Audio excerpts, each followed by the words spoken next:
Bonjour à tous, j'espère que vous allez bien. Aujourd'hui, on va regarder quelle crypto on va pouvoir acheter ensemble. Alors, on peut rester comme d'habitude sur des mastodontes, hein, comme du Bitcoin, de l'Ether, de la AVE, du BNB, etc. On peut les comparer à des Apple, Microsoft sur action, des actifs qui sont peu volatiles, mais qui font de la performance sur le long terme, qui sont extrêmement safe. Et donc, on peut allouer une grosse partie de notre capital sur ces actifs-là. Ça nous permet de sécuriser nos capitaux et puis de générer un petit peu de performance. Par contre, voilà, c'est pas des actifs qui vont faire des centaines de pourcents à la hausse non plus. On a une croissance qui est régulière et qui nous permet de faire fructifier notre argent sans prendre trop de risques et sans être stressé. Par contre, on peut allouer une petite partie de nos capitaux sur des petites capitalisations, des cryptos qui bougent en ce moment, où il y a de la performance à faire, de la volatilité et des volumes qui rentrent. Donc c'est ça qu'on va voir aujourd'hui ensemble via ce screener que j'ai fait coder récemment. Donc on va voir un petit peu ça ensemble. C'est la première version. On verra au fur et à mesure les versions qui vont évoluer au fil du temps, des commentaires, des suggestions, etc. Donc c'est parti, ce screener il nous donne quoi? Il nous donne la performance du Bitcoin ici sur 7 jours, 15 jours, 30 jours, donc des périodes assez courtes, hein, des cryptos c'est assez volatile, donc pas besoin d'aller sur du 3 mois, 6 mois, 1 an, même si c'est toujours intéressant de prendre la tendance à long terme, voilà, vaut mieux rester quand même sur du court terme si on ne veut pas arriver trop tard dans le mouvement. Par contre, qu'est-ce qui va arriver en suivant? C'est le classement de toutes les cryptos qui ont plus de 30 millions de capitalisation. Et quelle va être l'information la plus importante? C'est la surperformance par rapport à leur étalon, le BTC. Je m'explique. Ici sur la colonne 7 jours tout BTC, donc vous avez la performance sur 7 jours de l'actif. En l'occurrence, le ticker HTB est en tête de la course sur 7 jours. Il fait 427,91 de surperformance par rapport au Bitcoin. Sachant que le Bitcoin fait 3,8% sur 7 jours, vous pouvez rajouter 3,8% à cet actif pour avoir la performance globale. Pourquoi faire en fonction du BTC? Tout simplement pour avoir la surperformance face à cet actif-là qui est quand même l'étalon des crypto-monnaies. Donc ça nous donne une idée de ce que peuvent faire les cryptos. Et c'est bien d'avoir un petit peu cette force relative face au BTC. Donc 427,91, c'est quand même assez important, hein. On voit qu'elle cote donc 9 centimes et elle a 47,8 millions de capitalisation. Donc vous avez ce même schéma qui est répété sur 15 jours, 30 jours, et donc on va pouvoir regarder un petit peu tout ça ensemble sur TradingView. On va uniquement s'intéresser aux 30 jours, mais vous pouvez noter vous de votre côté lesquels sont les plus rapides à 15 jours et à 5 jours sur ce screener. Je rappelle que ce screener nous permet d'être dans le sens de la tendance. De 1, c'est extrêmement important puisque c'est là où l'argent, où les volumes, où les capitaux rentrent. Et du coup, on fait pas de contre-tendance. C'est là où souvent on fait des pertes en voulant anticiper un mouvement trop tôt et avoir raison. Le but, c'est de suivre le flux de capitaux pour essayer de gratter un petit peu sa part. Du coup, on va partir sur les top performers en 30 jours sur VTR, VETH. C'est parti. Nous voilà partis avec VETH, donc cet actif qui est en tête sur 30 jours. On voit que voilà, la tendance est extrêmement forte en hebdomadaire, qu'on a une belle phase 2 et que le mouvement n'est pas prêt forcément à s'arrêter de suite. Donc ça peut être une idée de trade. Il faut d'abord après timer son entrée avec un stop loss efficace pour ne pas faire de pertes inutiles. Donc on réfléchit tout d'abord à notre stop loss éventuel avant de rechercher à se positionner sur un actif. C'est extrêmement important. Donc on va aller voir en daily. Ça ne fait que monter depuis début mars. Même début février, hein, donc c'est plutôt pas mal. Et puis on a vu cette figure de continuation, donc ça c'est extrêmement joli, c'est ce que j'observe un petit peu et ce que je trade sur les marchés régulièrement, que ce soit les marchés actions.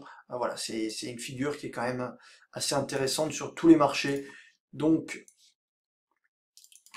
à la cassure, on a eu des volumes, une phase 2, c'était magnifique. Donc ça c'était vraiment quelque chose qu'il faut trader.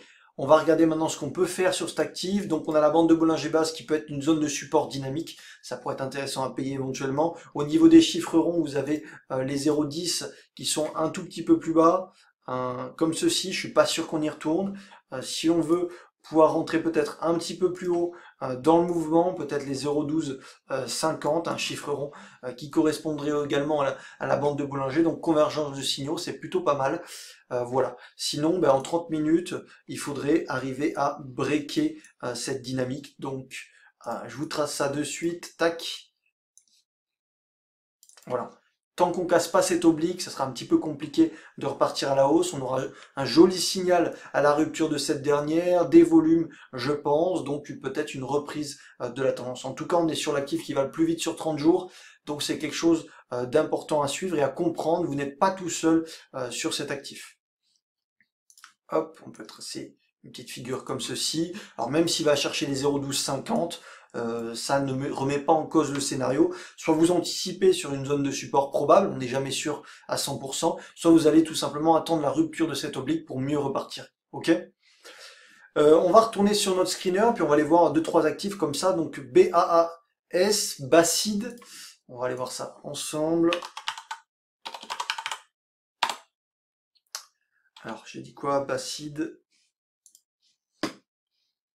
BAAS. Est-ce qu'il est...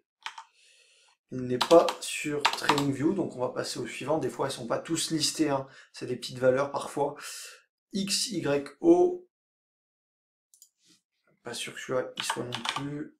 Ah si. Donc vous l'avez face au Bitcoin, bah, c'est exactement ce que je vous disais. Hop.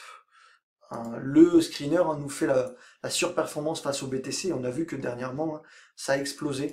Donc ça c'est intéressant. En phase 2 hebdomadaire, toujours, alors un petit repli mais rien de catastrophique. On est sur un triangle de compression éventuel, on va le tracer à plus court terme avec une zone de support juste ici. On va aller voir ça en 4 heures. Voilà, ok. Tac. Donc tant qu'on casse pas cette oblique, bah, il n'y aura pas de reprise de la tendance forte. Par contre, on peut venir chercher une zone de repli par ici, hein, sur cette zone-là. Alors c'est de l'anticipation, on met pas une grosse partie de notre capital, on rentre peut-être en 2 ou 3 fois sur cet actif si vous voulez anticiper. Une première fois 25% de votre position et puis vous attendez le signal phase 2 cassure d'oblique, ça devrait être sympathique. Et si il n'a pas lieu, ben, ça vous sauvera un petit peu d'une descente peut-être aux enfers puisque les cryptos c'est quand même connu pour pump and dump, donc attention au mouvement assez brusque dans les deux sens. Un actif qui est quand même vachement intéressant à surveiller, je répète XYO pour le ticker.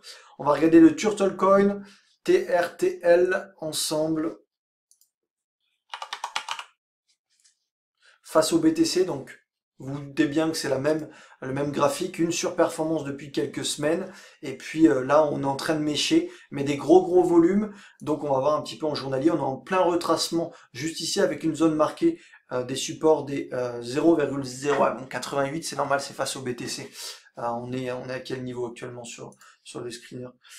On est à 0,0061, ok. Donc un actif qui coûte quand même pas cher, faut faire attention.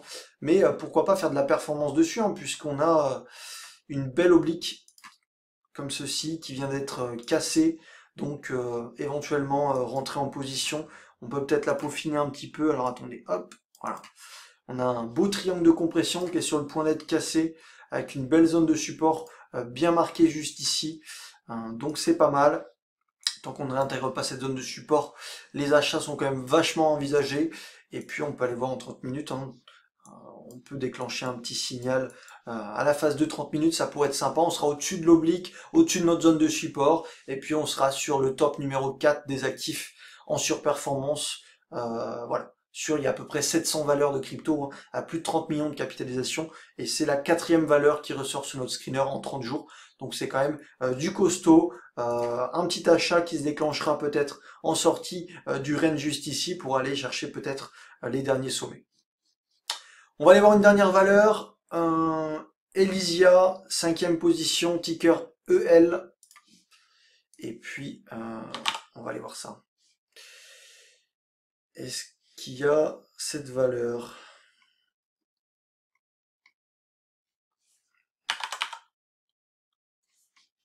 C'est ça. Hop, alors, pas l'air d'être très liquide, mais en hebdomadaire, on a bien poussé, on est en train de retracer tranquillou.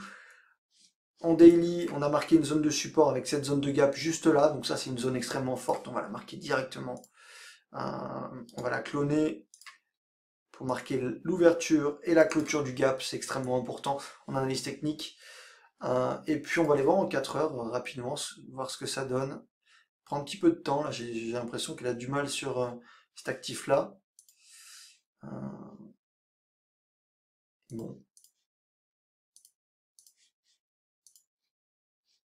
Attendez, je recharge la page. Tranquille. Tac, tac, tac. Elysia. LUSDT. Hop.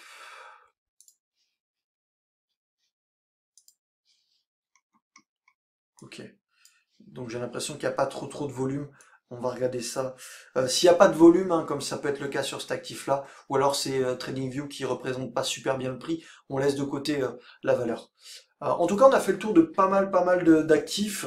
Vous avez la liste juste ici des top 20 sur 3 périodes, donc vous pouvez la noter, faire stop sur la vidéo et potentiellement aller voir et jeter un œil sur vos graphes pour voir s'il n'y a pas un setup à prendre, un suivi de tendance à faire. Si un actif a fait 700% ou 600%, pourquoi pas faire 100% de plus, hein. J'ai envie de vous dire que c'est les actifs qui vont les plus vite. Et sur crypto, c'est pas non plus démesuré de faire 100% supplémentaire. Voilà, j'espère que cette vidéo vous aura plu. Laissez un petit commentaire si c'est le cas. Si vous avez des questions également, un petit pouce me ferait plaisir. Et puis, si vous avez aussi des suggestions pour améliorer ce screener, hein, il sera mis à disposition pour les clients DMT. Mais voilà, vous avez un petit aperçu de ce qu'on peut faire. Voilà, donc notez bien les valeurs qui sont en tête et puis allez jeter un œil sur vos graphiques. Je vous souhaite une bonne semaine de trading à tous et puis prenez soin de vous et à très vite. Salut!